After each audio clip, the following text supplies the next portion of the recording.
Hello, everyone. Welcome to People Watch, the official podcast of the People Management Association of the Philippines.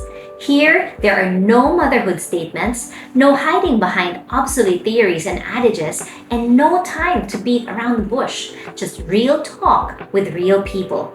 I am JV Wong from People Ignite. I am a happy and proud contributor of People Management Association of the Philippines. It is my joy and honor to introduce to you our guest resource speaker for this interview. She is PMAP's Woman Warrior Who Wins in the Workplace for the month of March. Dr. Maria Corazon De Ungria is the head of the DNA Analysis Laboratory of the Natural Science Research Institute at the University of the Philippines since the year 1999. In the year 2022, she held and is still holding the position as chair of the UP Diliman Research Ethics Committee. My dear friends and members of PMAP, let's please welcome Doc Cora De Ungria. Hi, Doc. Hi. I am so happy, feeling honored that I will be the one to ask questions to you on behalf of our members of People Management Association of the Philippines. Kumusta ka, Doc? Very, very good. Thank you very much. I'm also very honored to be asked to be part of this interview. Alright. So, Doc, while we were preparing for this interview, a while ago, tinanong kita, what's a day in the life of Doc Cora? Go ahead. There's no day in the life of Cora that is normal. So it's everything. Usually, every day is a different day from yesterday, and you maximize what you get from that day. Wow, that's already a life principle or a piece of advice for our audience right here. So, I would like to know, and this is again on behalf of our audience and members watching and viewing this interview, you have so many stellar achievements in your life. You know, when you were young, as you were studying, and now where you are. So, in all of these milestones that you achieved, which among the milestones is really pivotal to your success? I think I could name three and then a fourth perhaps at the background. Right. First of all is being able to pass and enter the Philippine Science High School. So that's really determined the path in science. Second is being able to go to Australia to do my undergrad, my Bachelor of Science honors, and then qualifying to do a straight PhD program also in Australia with the help of a lot of people there and funding from various organizations. And then lastly is being able to come back to the Philippines and work at the DNA Analysis Laboratory of the Natural Sciences Research Institute in UP Diliman, where doing forensic science not only helps me as a person to help other people to use science, the skill that I know, in order to make a difference in the lives of others, but also in helping other people do the same. And then all in the background, in all this milestone, is really the contribution of my family as very supportive, particularly my parents, for me to pursue the dreams that I had from the very beginning and then supporting me all throughout my life in terms of the choices I made. Wow, all right. So I have to catch up on your life milestones. Let's come back to your experience when you were studying in Australia. Sure. Australia. And I know that this really contributed a lot to who you are today, and you decided to come back and serve the country. So what is your key reason for doing that? Because in Philippine Science High School, we actually were at the age of 12, we were already scholars ng bayan. Yes. So we were actually given stipends to study, and then we also signed contracts to work back, to pay back those 4 years at that time of high school, in terms of service to the nation. So when I finished my PhD in Australia, I thought it's time to give back. Because I wouldn't have been able to go to Australia to pursue a career in science if I didn't have the initial training in Philippine Science High School. So my first impulse is to just give back to 4 years. I'm going to go back, give back to 4 years, and then after that we're called quits.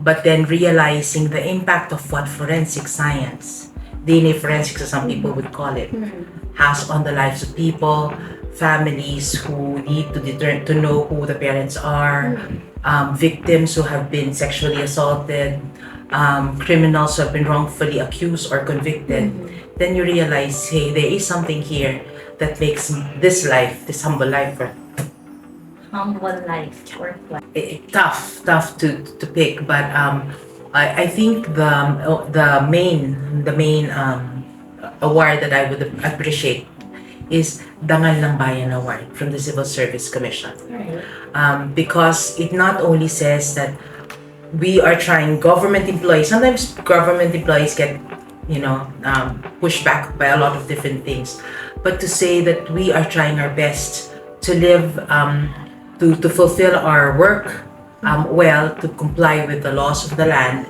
and to serve the country as best as we can within the limitations of our humanity, then I think that that's worth it. Really, dangal.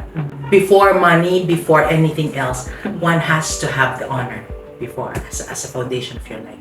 Dangal ng Bayan. bayan. I'm goosebumping right now listening to that, trying to translate that in English. It's dignity of the land. Tama ba? Somewhat like that. Something like that, Alright. yes. And from your point of view, since you got that award, who then is Dr. Maria Corazon De Ungria after receiving that award? Actually, it doesn't change. It doesn't change. It's the same person before and after. But I think one thing that would define our work at the DNA Analysis Lab, and also our principle, my principle in life, in the way we work, is that when we do things, it has to be of service. It has to have that service component. Whether you are a scientist, whether you are an engineer or a street sweeper, it doesn't really matter. One needs to be able to find the meaning of one's work as a way to serve others. And in fact, this is my 25th year in UP. Yay! So yes, silver. Happy silver anniversary. Thank you. But this year, when I was thinking about this, the 25th year, I thought of something that is my motto for this year and probably for the succeeding years.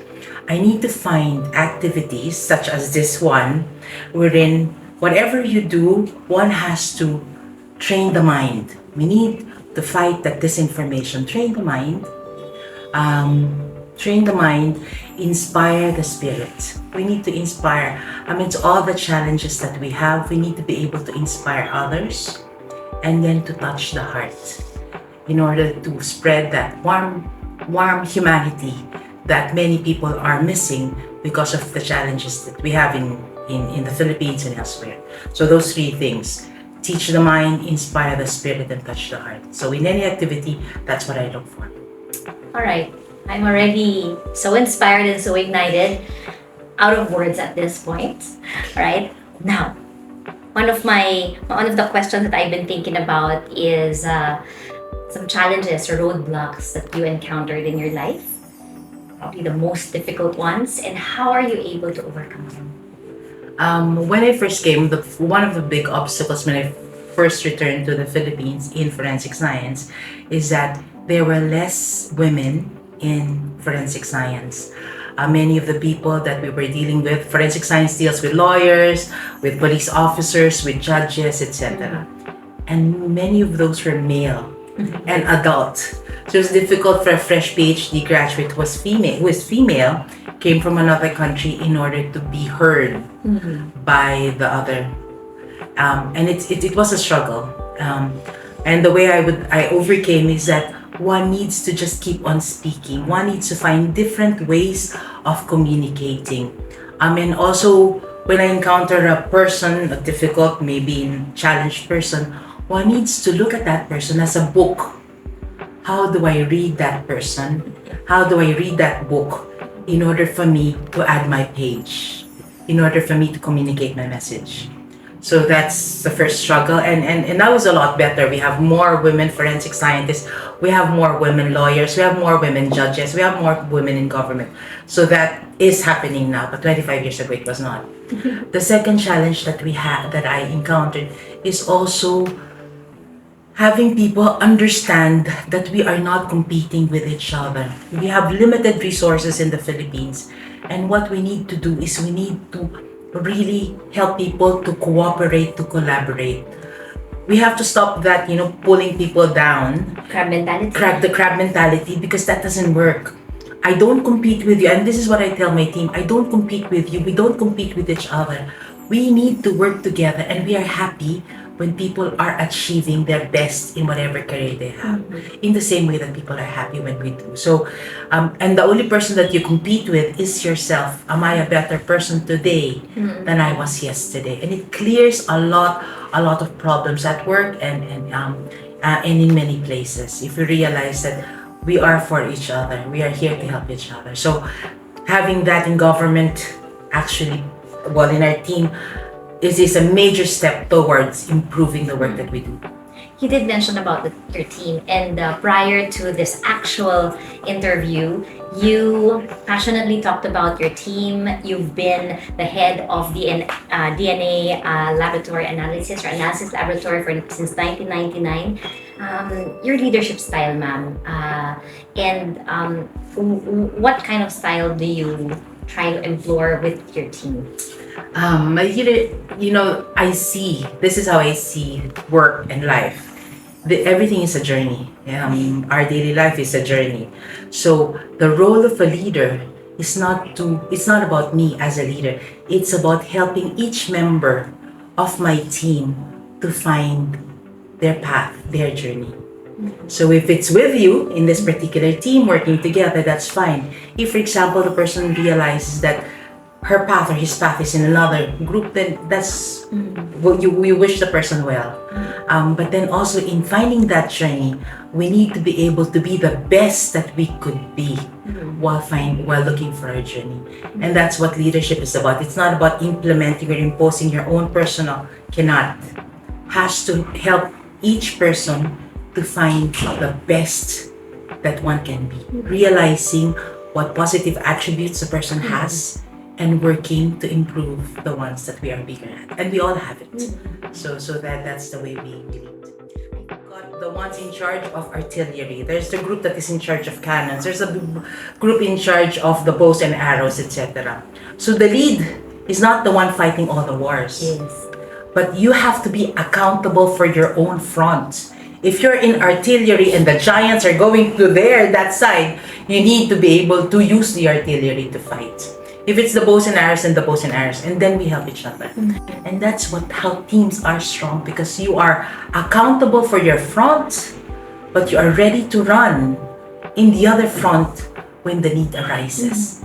And the leader is there to oversee the whole thing, to be able to guide everyone, not to do everything, but to serve as guide and lead everyone to the right path. And the anchor of this, as you did mention to me in our offline conversation, is trust. Yes, right? yes. How is this super important for you as a leader? Considering all of the things you need to do, activities you're being invited to implement, a team that's so robust. What is trust for you? Trust, I start always in any work to trust the person 150%. 150. 150%. Then they know it. They know it. I trust you. I give you this work.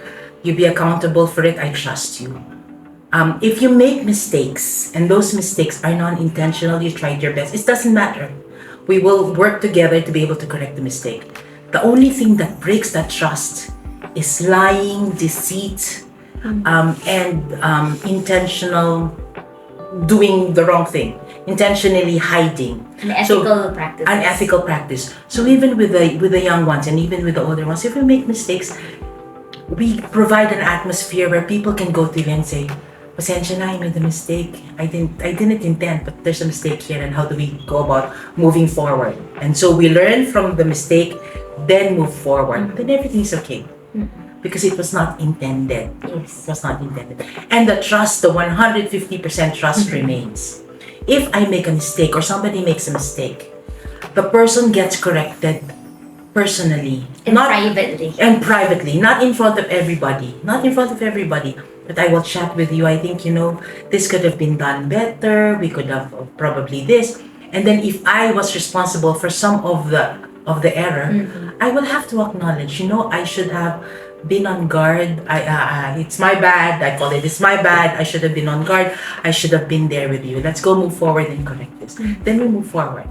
And that's the way we keep on the trust, because we don't shame the person. Then we keep on understanding what the situation was at the time that the error might have been committed. You know what you're sharing is really so very relational and very social. I mentioned this to you, Doc Cora, no? I mean, that's such a combination of science and society, science and the human being. So overall, in all simplicity, what is science for you? And ano ba ang kailangan ng Pilipinas when it comes to science? What does the Philippines need when it comes to science? Okay, this is from our Philippine Science High School. Well, what science offers is that it is a methodical method of being able to define a problem and find creative solutions. Not just solutions, but creative solutions in order to solve the problem. So if, for example, and this is what I tell my team, if the solution, you need to cross the door and you cannot open the door, you can actually go under, you can go on the side, you can go over, as long as you cross the door to find the solution. So be creative. Not bad, just creative to be able to find solutions. And explore, because that's what science is about. We're creative, we do problem solving. You think from the top of your head, you talk to people, you communicate, you learn from each other, and then find this, and you never give up. You need to keep on exploring, trying to find solutions, because everything is a journey, which means that you can have a solution now, but tomorrow it will be a different solution. So that's what science can offer. But what I teach the science people, our research associates, my team, is that science also has to have a social responsibility. We don't just study for the sake of studying. We need to define problems that society is asking us to solve. So you cannot be blind when you're traveling in EDSA. You see people begging, kids begging in the streets. You need to think, how can I help? Given the work that I do, how can I help? Why are those kids in the streets? How can I help in my profession? You go to a clinic and you see kids being examined for being abused. What am I going to do with my profession in order to help them?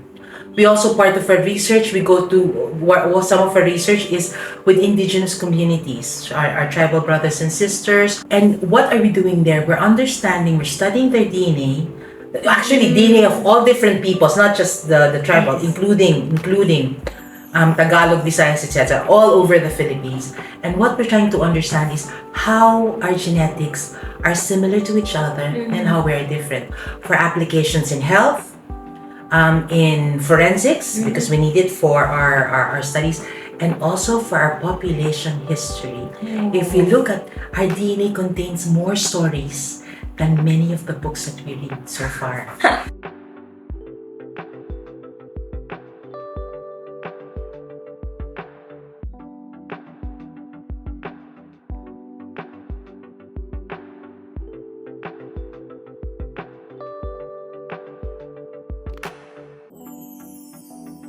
Because we are so many, but if we do not understand, we do not recognize others, how can we respect them? So our answer there is, our contribution is to help people understand and hear about the different communities in the Philippines. That's our contribution. Whatever other things people will do, that's fine, but this is our contribution. So through the social forensic science. Through forensics, through population genetics, through molecular biology and genetic studies. Alright. Pag-aaralan ko pa yan. Sige, I-google ko pa lahat yan. Doc, final question. Sure. And I'm sure a lot of our audience and members would love to hear this from you. Life principles, life tips.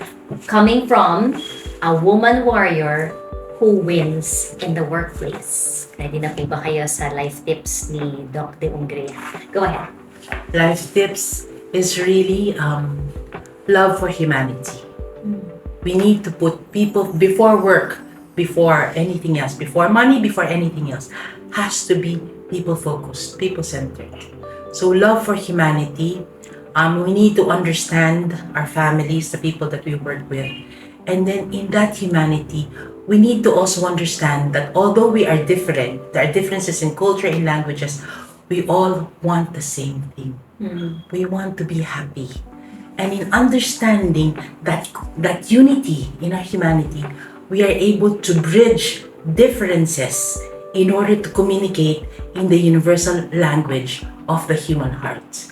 Because we may speak Bisaya, we may speak Tagalog, pero ultimately, when you start speaking to someone, if you touch the heart, no language will separate us.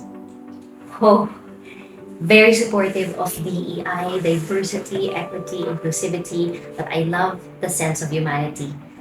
Doc Cora, it's really my honor, my joy, and gratitude to know you professionally and now personally. Thank you for your passion, your dedication, and for the life-changing work that you've done in sciences. To our PMAP friends, members, colleagues, and partners, this is the story of our woman warrior who wins in the workplace, Dr. Maria Corazon De Ungria. Maraming salamat. Welcome. Thank you very much. Cheers. I hope that you enjoyed our interview with Dr. Cora De Ungria. Thank you to the people behind the scenes from the PMAP and the People Ignite team for making this happen. I'm JV Wong from People Ignite, and this is People Watch. Perspectives Matter. See you again, everyone, and God bless you. Bye!